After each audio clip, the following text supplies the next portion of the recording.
Welcome to another Baldur's Gate 3 video. I thoroughly experienced all the companions you can meet in Act 1 since I've played all of Early Access now about 4 times. I've picked up on some knowledge on how to create a party that meshes well together.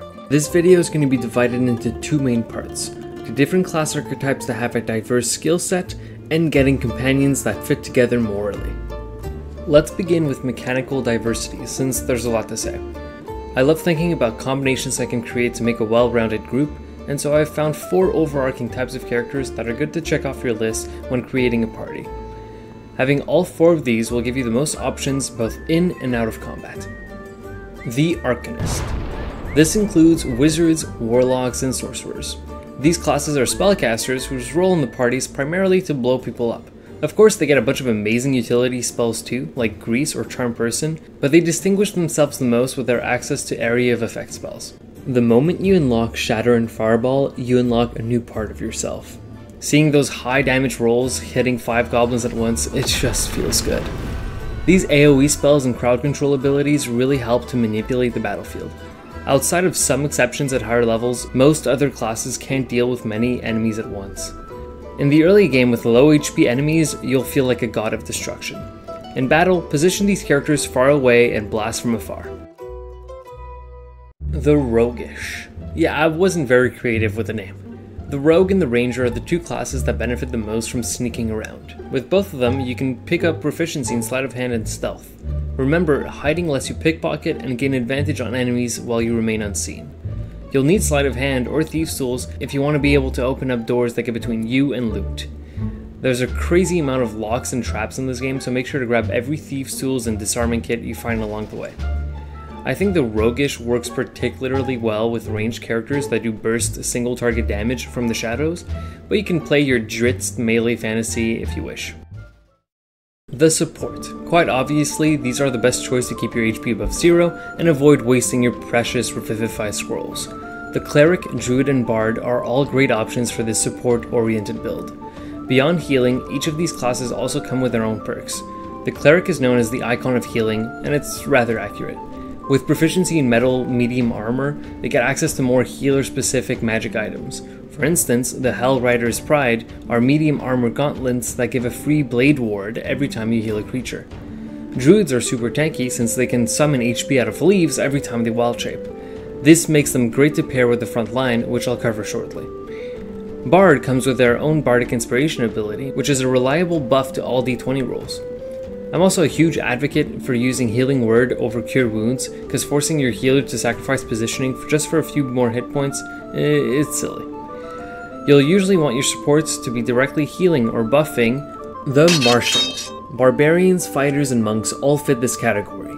These are your big brutes that run to the front line and just start swinging. Without these to form a line of defense, your squishy characters become quite vulnerable quite quickly. They all work best by getting up close and personal with the enemies. Fighters can rely on good armor class and second wind to sustain themselves. The monk has amazing speed and access to great abilities. For example, deflect missiles and patient defense will always help to reduce a lot of incoming harm. The barbarian has the best HP in the entire game, and their rage lets them half all weapon damage. It's also good to have these characters that can utilize the horde of magic melee weapons you get in this game. They're quite powerful when it comes to dishing out single target damage, either using Action Surge, two-handed weapons while raging, or Flurry of Blows. If you can ever buff characters in combat, these are good targets. Use totally legal consumables that aren't just a mask for performance-enhancing drugs. Now, you might be wondering why I didn't mention the Paladin. They're just too versatile and good to narrow down. Lay on Hands gives them some of the best healing in the entire game, and their ability to smite, combined with great armor class, makes them amazing martials. They can substitute as both a martial and a healer. They're just built differently.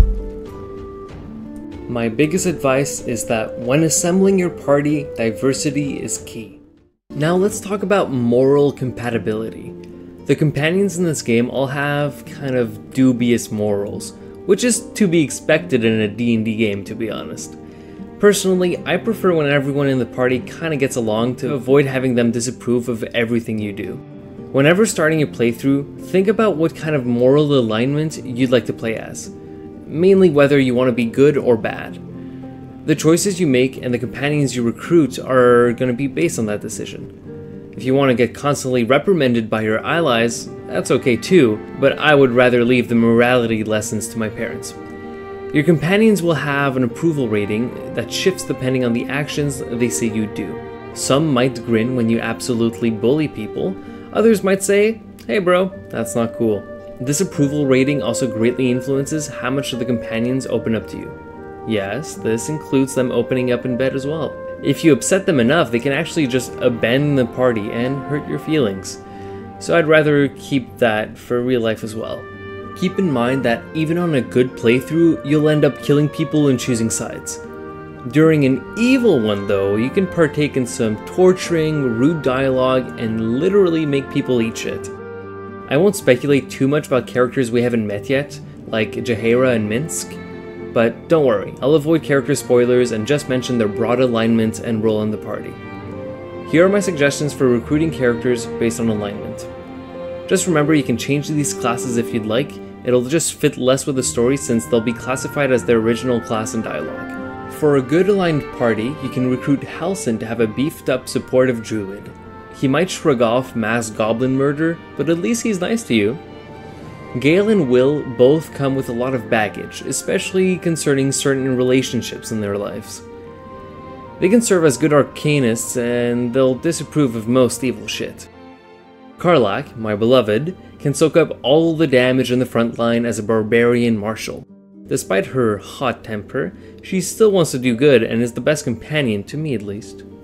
From what I hear, Minsk is also a good aligned ranger that could fit the roguish category, even if he'll likely show up later in the game. Plus, he's voiced by Matthew Mercer, which makes him worth the party slot if you ask me. Shadowheart falls more in the neutral category, but she acts quite cold and is opposed to going out of her way to help people. Still though, she doesn't like when you get all evil.